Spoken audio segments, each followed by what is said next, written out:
क्या अमेरिका ने आखिरकार मान लिया है कि भारत को रूसी तेल की जरूरत है?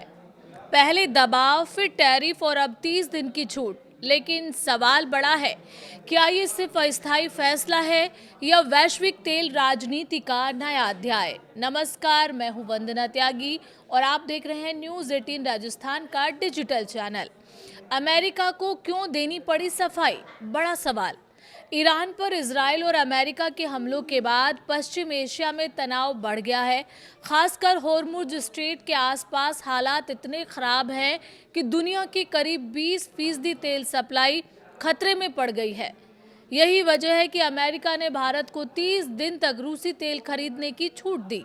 लेकिन जैसे ही ये फैसला सामने आया, सवाल उठने लगे कि क्या अमेरिका रूस पर अपने ही प्रतिबंधों से पीछे हट रहा है।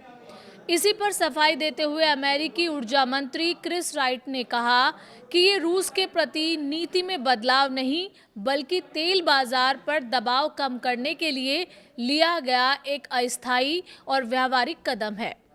अब बात करते हैं कि पुराना विवाद क्या था। दरअसल ये मामला अचानक पैदा नहीं हुआ। रूस यूक्रेन युद्ध के बाद अमेरिका लगातार भारत पर दबाव डाल रहा था कि वो रूसी तेल की खरीद कम करे। यहाँ तक कि अमेरिका ने भारत पर 25% टैरिफ लगाने की चेतावनी भी दी थी।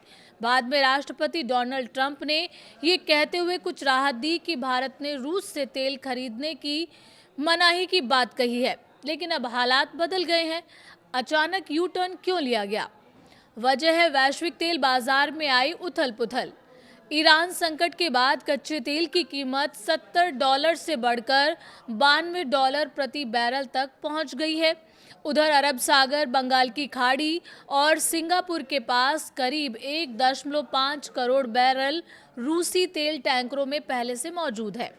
ऐसे में अमेरिका ने भारत से कहा है कि जो तेल पहले से समुद्र में है उसे खरीदकर अपनी रिफाइनरियों तक ले आएं। भारत को क्या फायदा होगा इससे?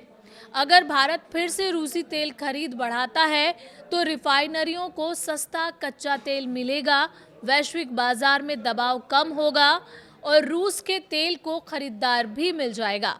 जानकारों के मुताबिक आने वाले समय में भारत का रूसी तेल आयात फिर से 20 लाख बैरल प्रतिदिन के करीब पहुंच सकता है।